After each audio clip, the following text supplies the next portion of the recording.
हम लोग मान रहे थे कि अब आप यहां पर आ गए हैं, आप एक राजनीतिक व्यक्ति भी हैं, प्रशासनिक तौर पर भी आप पूरी तरह से सक्षम है, इसी वजह से एक खास मकसद के तहत आपको यहां पर भेजा गया था मनोज जी। लेकिन सवाल बड़ा ये खड़ा हो रहा है कि अब इसमें फेरबदल करके लोकल लेवल पर तो आप स्ट्रांग कर रहे हैं चीजों को, लेकिन चुनाव कब होंगे विधानसभा के? क्योंकि देश तो इसी बात का इंतजार कर रहा था और जम्मू कश्मीर के लोग खास तौर पर। जहां तक विधानसभा के चुनाव का सवाल है, मैं मानता हूं कि देश के सम्माननीय प्रधानमंत्री जी ने 15 अगस्त को लाल किले की प्राचीर से जो बात कही थी उसको देश मानता है, देश उस पर भरोसा करता है।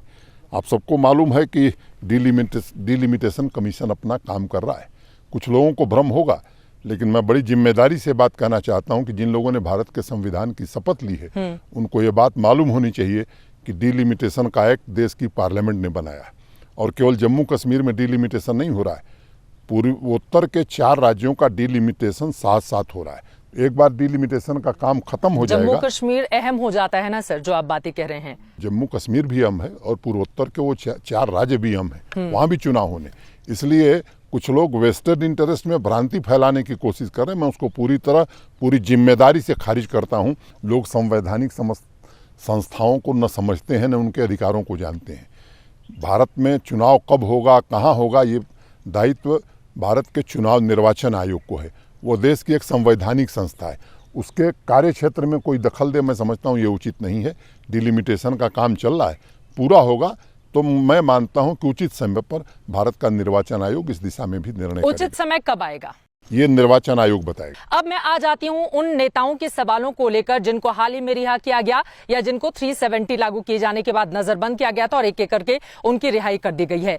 ये जो गुपकार घोषणा है, ये आपके लिए बहुत बड़ी चुनौती है। कैसे निपटेंगे इससे? क्योंकि 3 पूर्व मुख्यमंत्री एक साथ आ गए हैं, जितनी भी पॉलिटिकल पार्टियां यहाँ के स्थानीय हैं सब एक साथ आ गई हैं और सबने मोर्चा खोल दिया है। देखिए, मुझे लगता है कि राजनीतिक दल क्या कर रहे हैं ये मेरी चिंता का विषय नहीं है।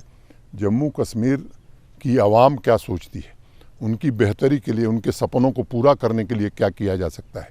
जो कश्मीर इस देश का मुकुट था, मुकुटमणि था, वादियों में जो खूबसूरती यहाँ की है, जो नेचुरल रिसोर्सेस यहाँ हैं, यहाँ के लोगों को जो तरक्की मिलनी चाहिए थी वो नहीं मिल सकी है। मेरी प्राथमिक जिम्मेदारी है कि यहाँ के लोगों का जो हक था, वाजिब हक था, वो मिले, यहाँ उनकी आशाओं और अपेक्षाओं को पूरा किया जाए और उसके लिए मैं अथक परिश्रम कर रहा हूँ और जो कुछ मैं कर सकता हूँ मैं कोई कोशिश उठा नहीं रखूंगा। गुपकार और मुझे लगता है कि आपके लिए, आपको नहीं लगता है कि आपके लिए चुनौती है कोई? मैं कोई चुनौती नहीं मानता हूँ, क्योंकि ये भारत में लोकतंत्र है, इसलिए जिसके मन में जो आता है वो बोल देता है।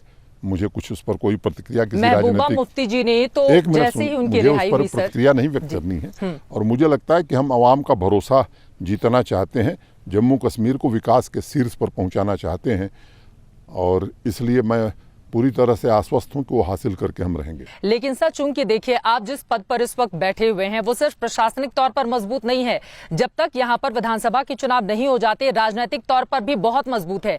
इसीलिए जो राजनीतिक दलों को की ओर से सवाल खड़े किए जा रहे हैं उसका जवाब आपको ही देना होगा। अगला सवाल, महबूबा मुफ्ती पिछले ही हफ्ते सर सुनिए, 14 महीनों के बाद उनकी रिहाई हुई है। मैं जरा आपको स्पष्ट कर दूं कि मैं संवैधानिक दायित्व का निर्वहन कर रहा हूं, मेरे पास कोई राजनीतिक दायित्व नहीं है और राजनीति की मैं कोई बात न कर रहा हूं और न करूंगा जब तक मेरे पास ये दायित्व है, नंबर 1।